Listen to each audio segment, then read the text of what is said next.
Be 2 weeks ready. Unit 2. Follow along on Toolkit, page 6. Unit 2, Your Emergency Plan. Preparedness begins by thinking about what each person in your home might need and understanding the risks you might encounter. The goal is to make sure everyone in your household is ready. When everyone is prepared for unexpected situations, it can save lives and make it easier to go back to your usual routine faster.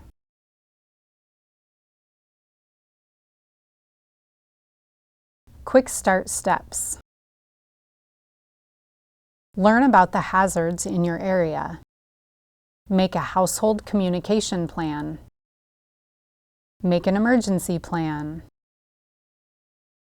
Sign up for emergency alerts. Practice. Considerations. Learn about the hazards in your area. Different places have different risks. If you live in a tall building in the city, the risks might be different from someone living by the ocean.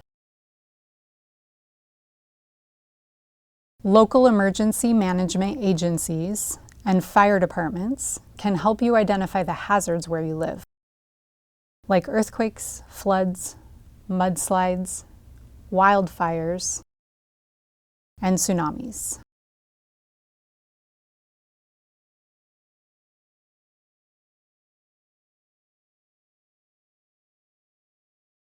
Make a household communication plan.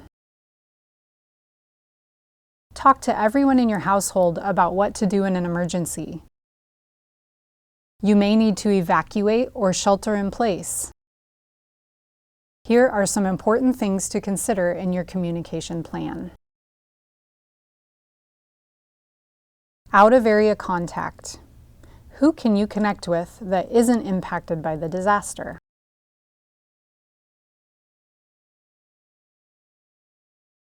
Evacuation routes, both out of your home and neighborhood.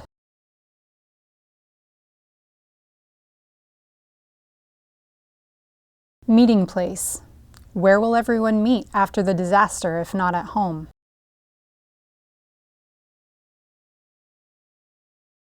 How to make contact if separated. What is the plan for reaching each other? Share your plan. Let others like family and out-of-state friends know about your plan.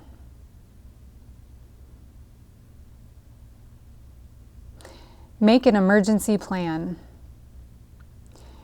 Creating your emergency plan is an important job that should involve everyone. Your plan needs to cover what to do if you need to leave or stay where you are.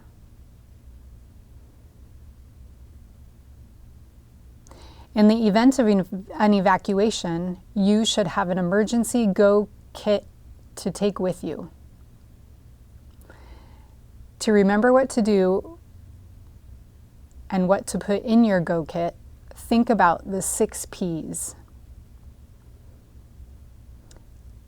People and pets, food, water, hygiene, sanitation, clothing, and comfort items. Prescriptions, medications, hearing aids, eyeglasses, and medical devices.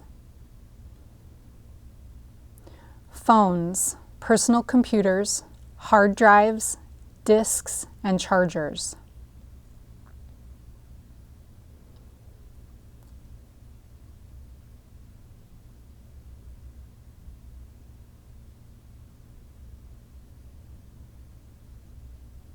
Plastic, ATM debit and credit cards, and cash.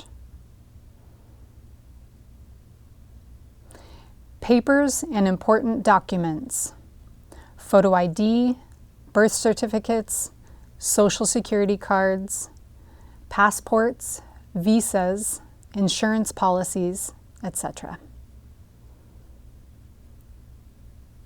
Pictures and other irreplaceable memorabilia.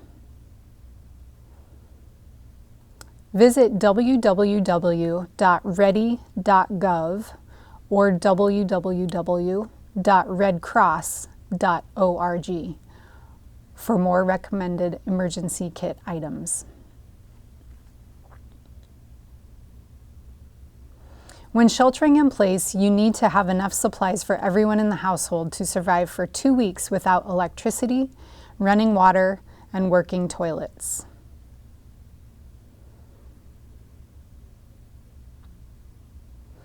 In addition to the 6 P's, take these important steps when deciding what you need to survive.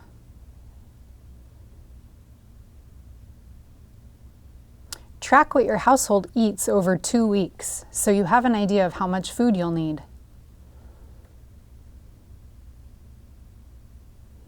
Gather any emergency supplies you may already have, like flashlights, power banks, or batteries. You probably have more than you think.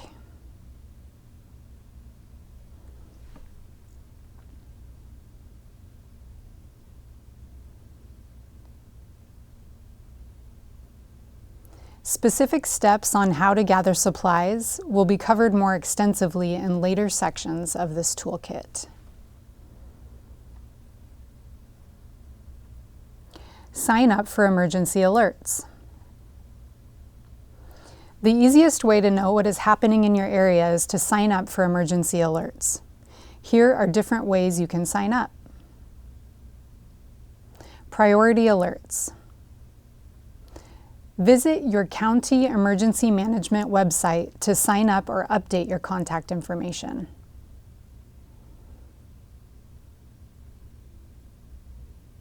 Ensure your cell phone can accept wireless emergency alerts.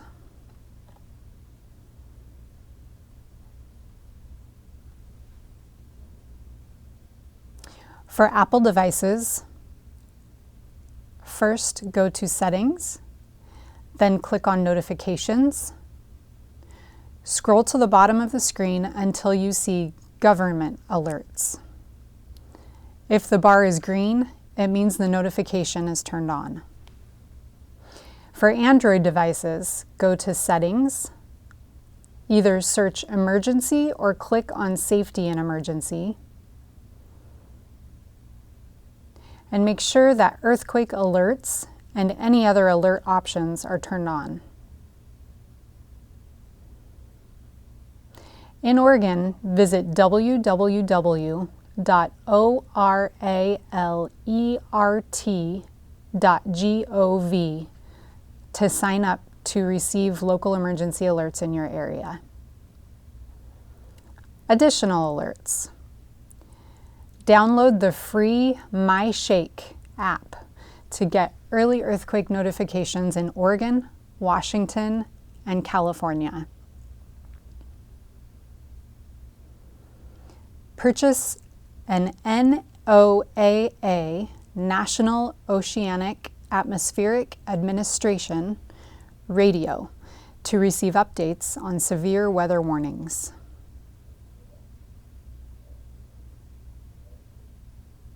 Sign up for social media notifications from your local emergency management office on Facebook or X, formerly Twitter.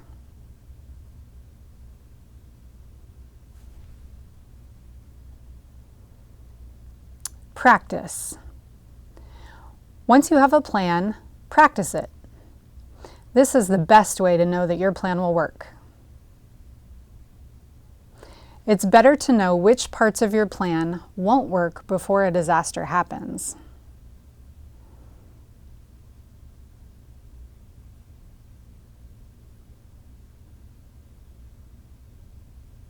Here are some ways you can practice. Walk through your emergency plan every few months to keep everyone's memory fresh.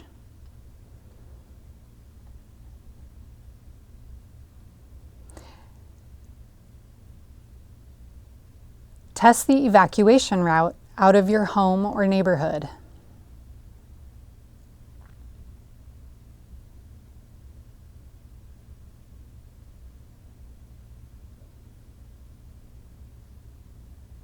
Animals often sense danger before humans and may become agitated before an impending disaster.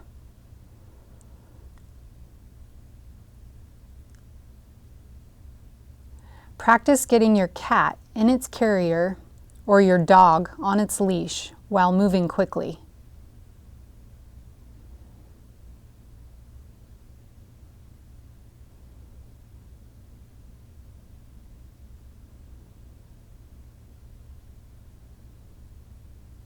Take part in the Great Shakeout. www.shakeout.org and Great Camp-In drills.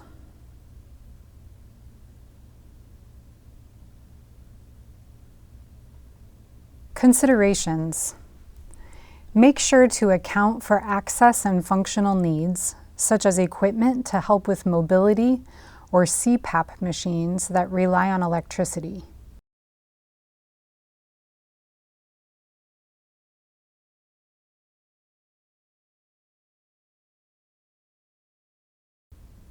Deaf, blind, or hard of hearing individuals may also have specific needs.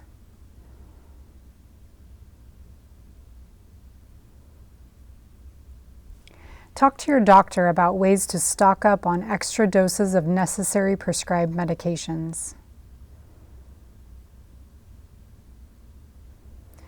To save space, scan all your important documents, such as birth certificates, photos, etc., onto an external hard drive or USB drive.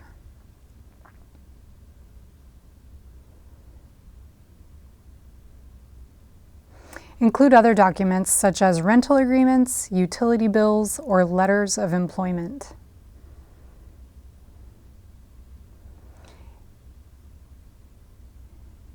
If your address or phone number changes, make sure to update your contact information with your county for emergency alerts.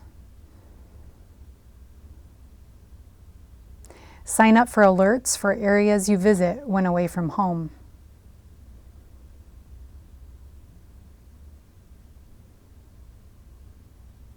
Activities are on pages 45 through 57.